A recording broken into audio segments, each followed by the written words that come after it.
What's up, guys? Welcome back to Rare Data Network. I'm your host, Mac Digi, and today we're going to be taking a look at Ableton Link, including Ableton Link audio that just dropped with Ableton Live 12.4 just last week. We're taking a look at that inside of COMPA, which is a Raspberry Pi app that is a companion app for your SP404 Mark II and Roland P6 Groovebox devices. So we're going to hop in here. Basically, this gives you full Ableton Link capabilities on the P6 and SP. So go ahead and let's go ahead and get started on it.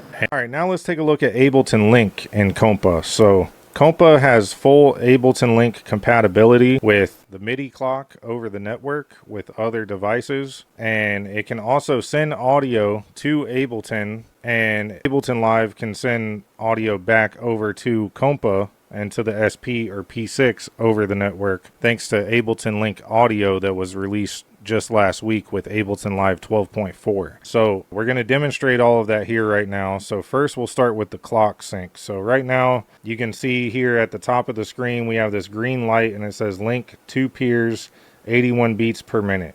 And then if we look down at the P6 and SP cards, we can see both of them say 81 beats per minute. They're synced to it because in the upper right of each card we have the button that says link, which is turned on. Now if I turn that off, for example here on the SP, now it's starting to read from the SP clock until it finds that pad right there, which is this one, 91 beats per minute. Now it is reading from the SP clock. But if I turn link back on, now it is telling, now it's pulling from Ableton Link. So now we have one more step to make it sync the beat on the SP, and that is for each pad. So this is a full beat on the pad. If I hit BPM SYNC after pressing that pad, now it plays slower. Now it's playing at 81 beats per minute. So I can freely adjust the tempo via MIDI. So here on the push 2, it's automatically mapped to the tempo knob right above tap tempo. So we can do that there.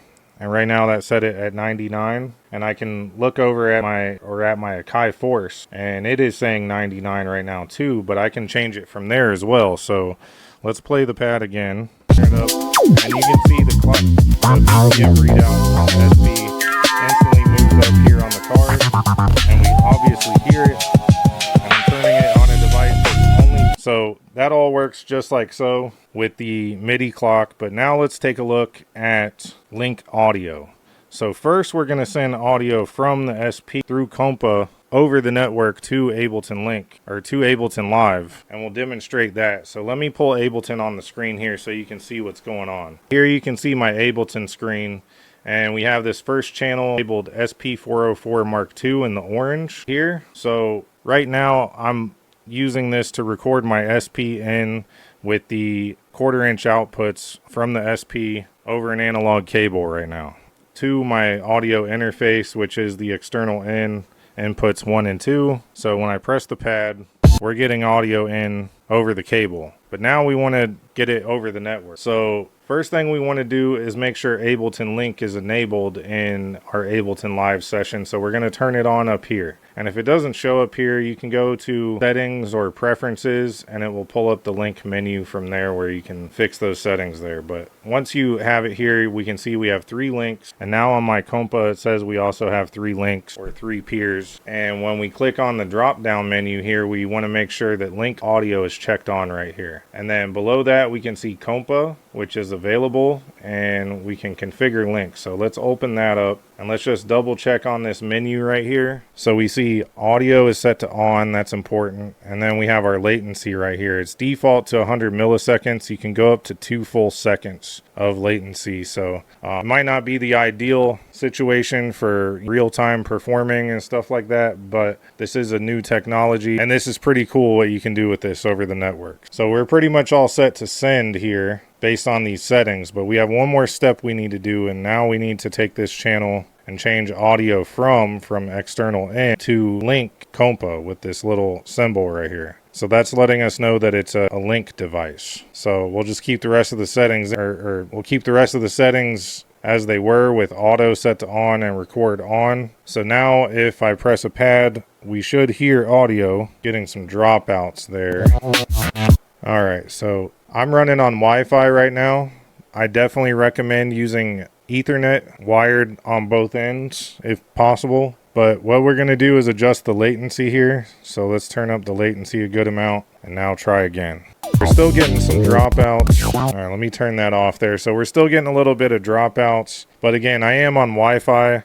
Strongly recommend Ethernet when available. So just keep that in mind.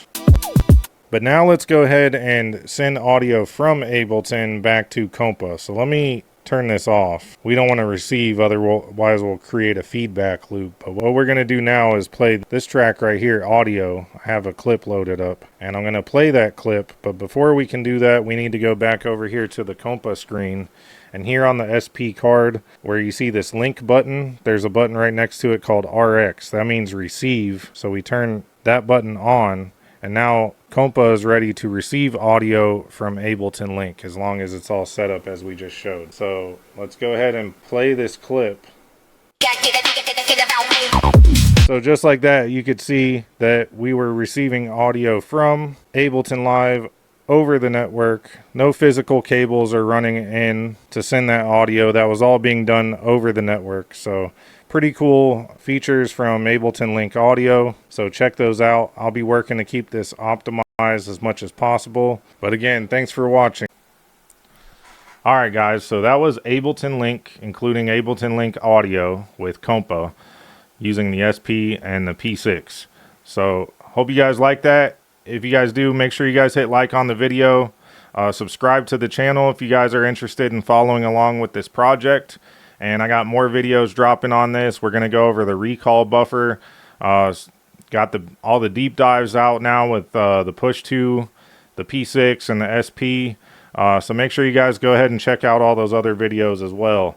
And if you guys have any questions or concerns, you know, drop them in the comments below, or you guys can always email me at support@getquota.app. Again, I'm Mac Digi, and thanks again for watching. I'm out. Peace.